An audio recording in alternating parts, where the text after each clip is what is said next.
Quick video here to answer this frequently asked question about butter versus margarine. And people have very strong feelings about this, I find. But the good news is you can have either one in a heart healthy diet, as long as you don't eat too much of it. But as with many of our foods, I'll give you some pros and cons and then you decide.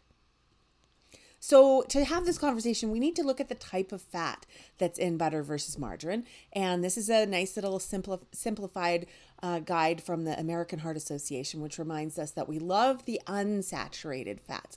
They're polyunsaturated, they're monounsaturated, they include the omega-3.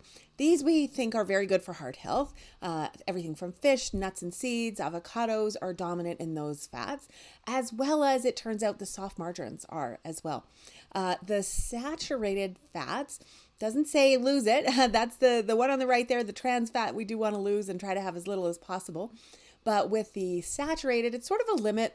And I would say look at the food. If it's something like yogurt or cheese, which offers a lot of nutrition benefits, then have some. It's okay in moderation, but you don't want to go too overboard on the saturated fats. And like I say, it kind of depends on what foods it's in.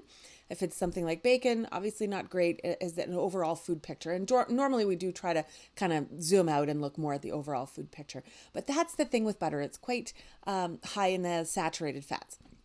So as you probably are aware, this is kind of controversial. The American Heart Association stands firm in their guidance to limit that. On the other hand, some other scientists have said, maybe not as critical to limit that as the research originally would have suggested. And here's the deal. If you look at someone's diet, it's what they do eat that matters. So if they reduce the amount of saturated fat in their diet, the real question is, what are they eating instead? If it's more blueberries and raspberries, for example, that's great. If they are instead of eggs and butter and for breakfast, they're turning to say Fruit Loops, that of course would be worse. And that's what the research shows. And that's why it can be a little muddy when you look at the big picture, because you don't know what are people eating instead. If they're having more of these refined carbs like the Fruit Loops and sugars, then that actually is connected to a higher risk of cardiovascular disease.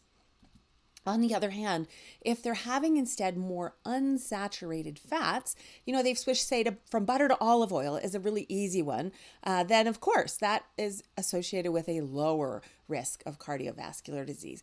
So where does this butter and margarine fit? Well, let me give you one more example just to kind of clear this. The breakfast sandwich here I love as an example because it's a saturated fat bomb, right? There's probably butter in the biscuit there and in the bacon, and there's saturated fat in the egg and the cheese. So if you said, look, I'm going to have a healthier breakfast, let's get bagels. We'll get fat-free cream cheese, right? That was the big thing, 20 years ago. Turns out actually that might be a higher risk breakfast, which would surprise people. The way we want to typically go is looking for those unsaturated fats that we think of as heart healthier fats, like in this case, a nut butter. And then pair it with a whole grain, not a refined grain. Say this is a little rye cracker. We're assuming that's a whole grain cracker in there and some fruit. That's actually a heart healthier choice. And the research bears this out. So back to the butter, if instead of frying your vegetables in, say, butter, you decided, let's go with something fat-free, teriyaki sauce. If you know anything about teriyaki sauce, it's quite high in sugar and sodium. So for heart health, that actually might not be a better choice. Instead, if you were able to fry your vegetables in olive oil, then that would be a heart healthier option. Of course, you have to take into account your preferences and the dish that you're making. Maybe a little teriyaki makes sense, or maybe only butter will do in your dish. But if you're able to switch more to the unsaturated fats more often, that's a good thing for heart health. So back to margarine, certainly the blocks of margarine are higher in both saturated and trans fat.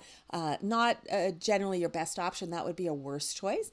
But with the tubs typically of soft margarine, if you look at the ingredients list, what's mostly in there is vegetable oils, which are mostly mono and polyunsaturated fats. There is a long list of ingredients which puts people off, and I understand that. Most of them are things like vitamins and very commonly used preservatives. But if you don't like that, I always like to say there is a compromise. What I often do is mix a little bit of butter in with olive oil in the pan. Just do a little mixture. So you don't need a lot of butter, but you get that nice butter taste. Or if you want something spreadable, you can actually make your own kind of homemade margarine. I call it Better Butter, and it's been around for many years. I didn't make this up. But I do have a recipe for it on my website. I'll link to it below. But basically, you let your butter get soft, let it sit out at room temperature for a while till it's nice and soft. Put it in the blender or a food processor with canola oil or another oil, sunflower oil or something. blend it up nicely, and then put it back in the fridge, and you will have basically made margarine. It's quite easy to do, except there's a bit of a cleanup after it. So if you feel like you want those healthier fats, but you like the less processed, that is an option. Although again, I will say something like Baicel or any of the non-hydrogenated margarines are a fine choice as well.